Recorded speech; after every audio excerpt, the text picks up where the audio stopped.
Halo semuanya, apa kabarnya? Semoga teman-teman semua di dalam keadaan sehat, dilancarkan pekerjaan, usaha, maupun aktivitasnya ya teman-teman.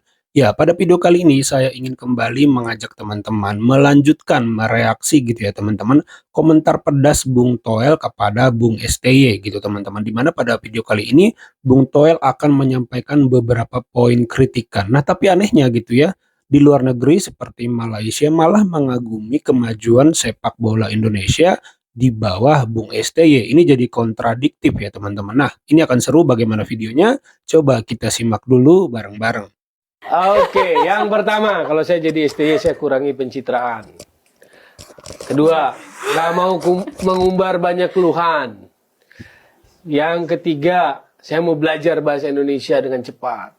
Belajar bahasa Indonesia Iya dengan dong, cepat. karena seingat saya mantan-mantan pemain asing di liga kita, mau yang dari Latin maupun dari Afrika, itu 1 tahun itu udah lumayan fasih. Oke.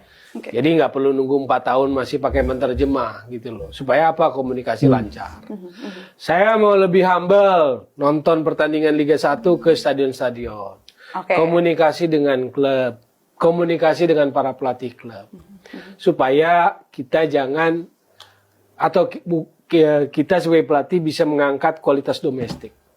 Betul bahwa kompetisinya belum ideal, belum di level tinggi, tapi saya yakin yang namanya potensi pasti ada.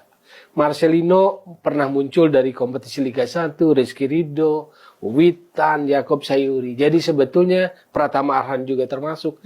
Jadi kompetisi kita sebetulnya ada potensi-potensi bakat. Nah, kita mau nggak explore sebagai pelatih. Jadi tidak hanya mengendalikan satu sisi aspek bagian naturalisasi. Itu satu hal, tapi kita juga nggak boleh mengkotak-kotakan. Misalnya bilang, pemain lokal itu lemah mental, gampang takut duluan, gampang kalah duluan. Dan itu ditutupi dengan naturalisasi. Secara tidak sadar kalimat itu berarti membuat dikotomi pembedaan antara naturalisasi dan domestik. Pemain lokal, ya. Ya, sebelum melanjutkan menyimak bagaimana pendapat warga Malaysia yang kagum pada kemajuan sepak bola Indonesia, menurut teman-teman komentar Bung Toel ini komprehensif dan bagus nggak? Silahkan tulis pendapat teman-teman di kolom komentar. Kita lanjut. Bahas timnas Indonesia bawah 23 bang menang ke atas Jordan. Hoi! Serius ah?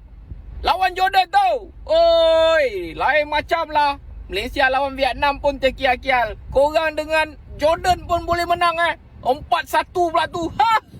Lain macam. Okey, apa pun sebenarnya aku dah tengok highlight tu. Aku dah tengok dah cara permainan pemain-pemain Indonesia. Ui, lain macam oh.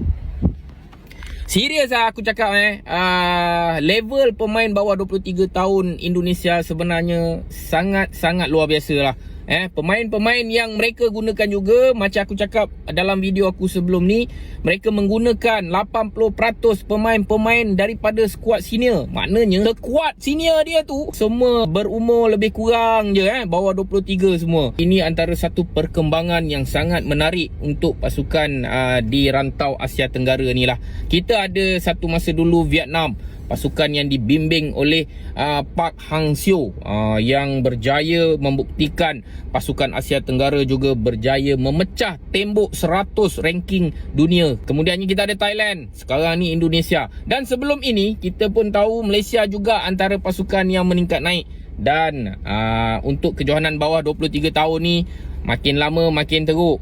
Kalau kita tengok jurulatih pasukan negara macam tak ada idea dah. Dan pemain-pemain yang bermain di atas padang kurang motivasi untuk bermain dengan lebih baik. Berbeza dengan Indonesia, satu persembahan yang sangat menarik, menunjukkan prestasi yang sangat-sangat kompetitif lah.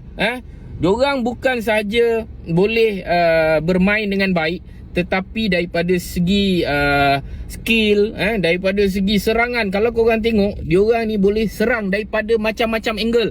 Daripada baling pun boleh serang. Buat balingan, throw in pun boleh serang. Kau bayangkan, ini kan pula main bola tengah padang tu kan, Misiliano Ferdinand, pemain yang berpangkalan di Belgium. Bukan main sedap lagi kita tengok diorang passing. Pratama Arhan, aku daripada dulu lagi aku perhati dia ni, kau main sedap lagi, baling kau main jauh sampai ke depan gol. Okey, apapun kalau kita nak compare dengan Malaysia bawah 23 tahun, pasukan negara harus untuk belajar sesuatu. Kepada peminat-peminat Indonesia yang follow aku, tolong kalau korang komenlah benda yang murni-murni. Aku tak nak lah kita ni jadi bergaduh dekat komen. Aku sokong Malaysia dan aku meminati gaya permainan pasukan Indonesia ketika ini. Tak payahlah kalau lawan Malaysia kena ganyang. Come on lah. Kau ingat aku hadap sangat dengan komen-komen macam tu. Come on lah. Aku respect korang. Aku harap juga pasukan Indonesia respect lah aku juga. Kita puji pun kena marah. Korang ni apa masalah? Tapi Indonesia tengah mendunia lah. Aku rasa macam nak kena pergi Bali lah, melancong, pergi pulau tengok dolphin ke. Okay, good luck Indonesia. Terus dan terus. Mana tahu Asia Tenggara boleh menang Piala Asia bawah 23 tahun melalui Indonesia. Kita boleh cakap Melayu. Kalau nak sokong Vietnam tak boleh. Dia orang tak pandai cakap Melayu. Bye-bye. Assalamualaikum. Pendapatnya keren. Lain macam. Aku baru lepas tengok Indonesia kit dada tu. Nak harap tim kita main macam tu. Haram. Ke laut dalam. Diorang menyajikan satu permainan bola sepak yang berkelas tinggi. Keeper, macam mana save dia? Keeper kita pegang bola pun terlepas. Lepas tu, perasan atau tidak, tak ada pun pemain yang dibagi IC secara percuma. Nampak? Okey je main. Sedap je main. Laju je main. Ini kita tergeh-geh bagi IC. Lepas tu itu yang dibagi kat kita. Hampir kelapa betul. Taklah. Bila agaknya kan kita boleh dapat tengok tim Malaysia main macam tu. Taklah. Keren. Tak. Aku tak nangis. Aku tak nangis. Hari tu pun aku tak nangis. Korang cakap aku nangis. Buat apa nak nangis pasal bola ni, tak ada untung. Tapi itulah, sedih. Maupun under 23 ni, kedua-dua tim ini betul-betul satu tim yang telah sukses bagi saya, yang telah dibentuk oleh coach Sintayong. Dan dengar kabar kontrak Sintayong dalam timnas Indonesia diperpanjangkan sehingga 2027 kalau tidak silap. Nah guys, melihat pada penampilan yang telah dilakukan oleh timnas Indonesia, di sini jaringan-jaringan dan juga highlight untuk perlawanan semalam memang cukup menarik guys. Antaranya apabila Marcelino dan kawan-kawannya membawa bola, pasingan yang begitu tepat, jaringan yang begitu epik yang telah dilakukan oleh timnas Indonesia, membuatkan timnas Indonesia sukses lolos ke babak yang seterusnya. Jadi satu kebanggaan bagi timnas Indonesia, dan ini merupakan sejarah untuk timnas Indonesia yang mana Sintayong telah membawa sehingga ke 3 level, ke peringkat yang lebih tinggi lagi. Jadi bagaimana aksi dan juga penampilan yang epik yang telah dilakukan oleh pasukan timnas Indonesia menentang Jordan semalam. Nah, mari kita saksikan di dalam klip ini aksi yang cukup menarik yang menambat hati para penggemar sepak bola. Jadi seperti apa aksi-aksi yang telah ditampilkan oleh pasukan timnas Indonesia semalam? Kita saksi dalam klip video ini. Tim Indonesia menang. Malam saya tengok game Indonesia lawan Australia Piala Asia Under 23. Sejujurnya saya terkejut tengok Indonesia main. Gameplay Indonesia sangat matang dan berdisiplin. Ada 3 pemain yang menarik perhatian saya. Nombor 1, Rizky Ridho. Muda lagi tapi cara dia conduct backline Indonesia sangat matang. Nombor 2, Komang Teguh. Saya suka dia bukanlah sebab dia skor semalam, tapi defensive ability dia sangat wow. Bukan setakat defensif saja, dia pun boleh overlap. Nombor 3, Marcelino Ferdinand. Dia ni satu padang kat mana-mana je ada. Kejap kiri, kejap kanan, kejap atas, kejap bawah. Dia confuse position dia apa sebenarnya. Rupanya member main dengan Club Belgian Division 2. Apa-apa pun saya nak ucapkan tahniah kepada tim Indonesia Under 23. Permainan sangat mantap. Percentage Dari mana? lawan Jordan, kita draw atau kita menang atau kita kalah? Menang. Menang. feeling saya menang. Menang ya. Feeling saya menang. Tergantung strategi. Strategi. Kalau mau main nyerang, Yordania akan kaget. Dan Yordania karena bermain menyerang, sebetulnya pemain kita punya speed. Pemain mereka agak cepat. Pemain mereka hanya main skill dan teknik. Kalau saya sih melihatnya seperti ini sih Pak. Kalau Shin Tae-yong itu bekerja keras. Sampai berpikir keras untuk membentuk timnas. Tapi hatersnya Shin Tae-yong bekerja dan berpikir keras untuk mencari kesalahannya. Iya. Atau juga kelemahannya. Jadi sedih sekali saya melihat mereka ini. Tapi Karena kali ini dukun dia kalah. apa nggak apa lagi yang mau dicari kesalahannya. Saya dari awal mengatakan setiap pelatih itu tidak ada yang perfect. Ya. There is no perfect team, there is no perfect coach. Pelatih-pelatih top seperti Guardiola pun membuat kesalahan lawan Real Madrid. Oke? ya. Tapi bukan berarti dia jelek. Dia membangun Manchester City membutuhkan bertahun-tahun. Sama dia juga mungkin banyak yang mengkritik dia, tapi dia nggak perlu dengar. Maka itu saya pikir ada baiknya juga.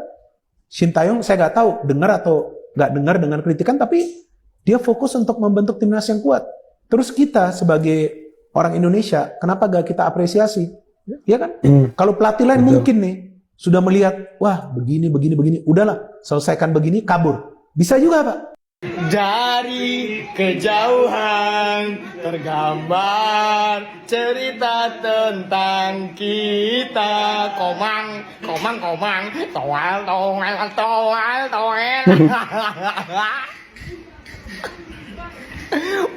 Toel.